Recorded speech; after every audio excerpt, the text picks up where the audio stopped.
Ketika membaca naskah akademik itu, saya menjadi sangat tersinggung gitu. Saya tersinggung membaca itu karena sebuah karya yang diklaim sebagai naskah akademik, tetapi kualitasnya itu seperti Bang Refli juga sudah lihat sendiri, selevel dengan anak S1 tingkat 1 atau tingkat 2 gitu ya.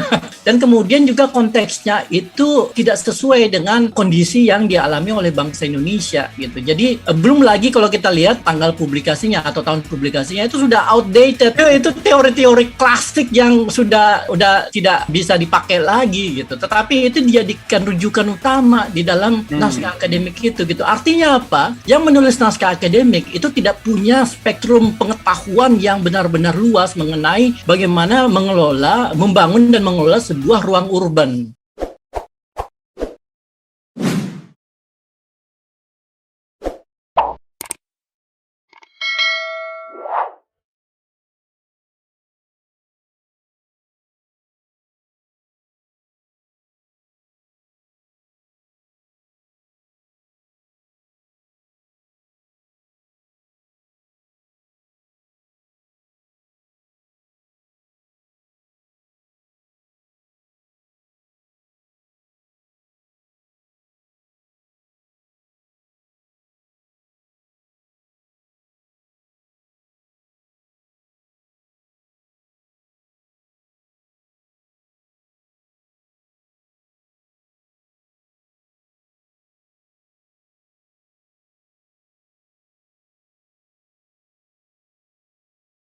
Nah, betul sekali. Jadi saya kemarin membaca naskah akademik Ibu Kota Negara Baru ya. Walaupun sebenarnya versi lama sudah saya baca juga gitu, sekitar 2 tahun yang lalu. 2019 saya sempat baca juga dan waktu itu tidak terlalu tertarik karena mungkin waktu itu masih draft ya. Jadi saya belum mendapatkan alasan yang kuat gitu kenapa Ibu Kota harus dipindahkan dari Jakarta. Nah, versi final itu menjabarkan beberapa faktor kenapa pemerintah Ibu Kota harus dipindahkan, dan penjabaran ini lebih banyak terfokus pada permasalahan-permasalahan lingkungan yang terjadi di Jakarta. Tetapi kemudian seperti saya bilang tadi, alasan pemindahan itu semata-mata karena Jakarta dianggap tidak bisa lagi diselamatkan gitu, dan karena itu tidak bisa, kurang kuat gitu, karena akhirnya menunjukkan bahwa pemerintah Indonesia itu tidak mampu menyelesaikan masalah Jakarta dan kemudian memindahkan ibu kota dengan begitu saja gitu. Tetapi secara keseluruhan ya, kalau kita baca naskah akademiknya, kalau kita dari judulnya aja kan naskah akademik. Bang Refli kan seorang akademisi, jadi tahu banget lah ya gimana naskah akademik itu seharusnya ditulis. Dan saya sebagai seorang akademisi juga tentu punya rasa ingin tahu, jadi penasaran gitu sebenarnya naskah akademiknya seperti apa sih. Dan harapan saya waktu sebelum membaca adalah bahwa naskah akademik ini adalah sebuah gambaran yang ditulis secara objektif, ditulis dengan landasan akademik yang solid, sehingga kita punya kepastian bahwa pemindahan ibu kota ini tidak hanya masuk akal, tetapi juga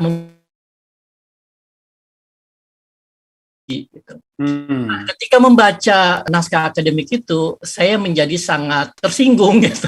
Saya tersinggung membaca itu karena sebuah karya yang diklaim sebagai naskah akademik, tetapi kualitasnya itu seperti Bang Refli juga sudah lihat sendiri, selevel dengan anak S1 tingkat 1 atau tingkat 2 gitu ya. Mestinya naskah akademik yang menjadi alasan sebuah kebijakan yang berbiaya besar, ya kan 400-500 triliun, yang membutuhkan sumber daya yang luar biasa, mestinya kan ditulis secara jauh lebih serius gitu. Jadi harapan saya tadinya naskah akademik itu sama seperti sebuah disertasi S3, sebuah disertasi PhD, ya kan, di mana kajian literaturnya tuh kaya, lalu kemudian metodologinya itu valid dan rigorous, dan kemudian alasan-alasan dikemukakan itu semua masuk akal gitu, berdasarkan pertimbangan-pertimbangan yang rasional. Nah, kalau kita lihat di naskah akademik itu, ya isinya itu kemana-mana, ya kemana-mana. Jadi misalnya di kajian literatur disebutkan bahwa ini adalah proses atau jenis perkotaan yang ada di dunia, mulai dari yang paling klasik sampai yang paling modern seperti smart city. Tetapi tidak ada kajian-kajian kritis mengenai setiap proses itu dan bagian mana atau model mana yang sesuai dan cocok untuk Indonesia sebagai sebuah bangsa, sebagai sebuah kebudayaan, sebagai sebuah peradaban. Nah, itu tidak ada. Terus tiba-tiba loncat ke berlandasan sosiologis. Nah, ini yang benar-benar membuat saya jadi sangat gundah gulana gitu lah. Ya kan? Karena menggunakan kata sosiologis gitu loh. Dan sebagai seorang sosiolog, ya saya tentu sangat istilahnya itu ya seperti tadi saya bilang sangat tersinggung ketika istilah sosiologis dipakai hanya untuk menjustifikasi alasan yang sangat simpel, yang sangat dangkal gitu. Jadi ketika membaca naskah akademik, saya langsung loncat ke landasan sosiologis dan saya mendapati landasan sosiologisnya itu cuma 4-5 paragraf pendek yang kemudian penjabarannya itu sangat-sangat singkat, sangat umum, sangat dangkal. Nah, itu yang kemudian mendorong saya untuk mencoret-coret. Karena jangankan kontennya, penulisannya pun juga bermasalah. Betul, kalimatnya tidak lengkap, penggunaan kata-katanya yang tidak tepat dan sebagainya gitu. Jadi saya pikir ini naskah akademik apakah dibuat secara serius, main-main, tergesa-gesa atau gimana gitu. Sementara inilah landasan dari suatu kebijakan yang diambil pemerintah yang akan menggunakan duit APBN dari pajak masyarakat. Dan itu banyak sekali. Biayanya sekitar 500 triliun APBN dan APBN akan akan dipakai sebesar 58%, ya jadi sekitar hampir 300 dan 200 itu biasanya triliun. Kalau proyek begini, kalau anggarannya 500 triliun itu realisasinya 750 triliun tuh biasanya. Benar, bisa berkali-kali lipat bahkan gitu kan. Karena kita bicara tentang proyek jangka panjang kan. Ya kan? Jadi dan yang membuat semakin tidak masuk akal itu adalah ambisi untuk menyelesaikan atau bukan menyelesaikan ya, untuk menjadikan ibu kota baru ini itu tempat untuk menyelenggarakan, untuk merayakan kemerdekaan Indonesia 2 tahun ke depan gitu. Jadi perayaan kemerdekaan terakhir di era pemerintahan Presiden Jokowi jadinya kan? Betul. Kalau 2024 kan? Betul. Baik, itu ya saya speechless juga ini ngomong soal ibu kota ini aja. Jadi kalau kita lihat misalnya, tapi speechless dalam pengertian yang negatif bukan positif. Kalau kita lihat misalnya ya soal naskah akademik tadi, itu kan terkesan bahwa keputusan sudah diambil terlebih dulu tahun 2019.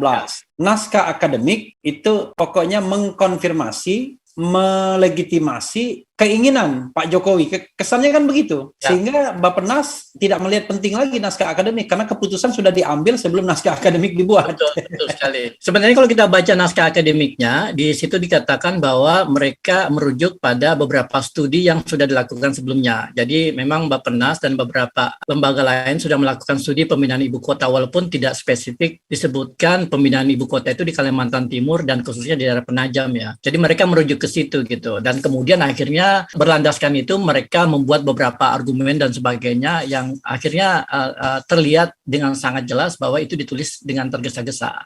Tapi yang aneh itu adalah kan biasanya kalau mahasiswa S1 ya S2 lah biasanya kan paling senang tuh memamerkan literatur asing biasanya. Betul. Kan. Dan ini semua literaturnya literatur asing, kira-kira belasan literaturnya, dan terakhir itu yang 2017 kajiannya, kemudian ada yang 1910. Ya saya bertanya-tanya, kajian yang 2017 ke atas yang memang produk bangsa Indonesia, produk urban planner di sini ya, yang katanya dirujuk sebagai sebuah hasil penelitian, mana? Kok nggak ada ya? Benar sekali Bang Refli, saya juga sangat kecewa dan juga terkejut gitu. Begitu banyak ilmuwan urban di Indonesia ya, di ITB, di UI, di UGM yang sudah menghasilkan naskah-naskah akademik yang dipublikasikan di jurnal bergengsi di dunia ya kan, dan mereka memberi banyak penjelasan mengenai apa yang terjadi di daerah urban itu dipakai itu. Saya bukannya xenofobik ya mungkin ada beberapa, ada 2-3 yang mungkin masih relevan lah, tapi sisanya itu tidak relevan karena tidak membicarakan tentang pemindahan ibu kota, dan kemudian juga konteksnya itu tidak sesuai dengan kondisi yang dialami oleh bangsa Indonesia gitu. Jadi belum lagi kalau kita lihat tanggal publikasinya atau tahun publikasinya itu sudah outdated, itu teori-teori klasik yang sudah tidak bisa dipakai lagi gitu, tetapi itu dijadikan rujukan utama di dalam naskah akademik gitu. Artinya apa? Yang menulis naskah akademik itu tidak punya spektrum pengetahuan yang benar-benar luas mengenai bagaimana membangun dan mengelola sebuah ruang urban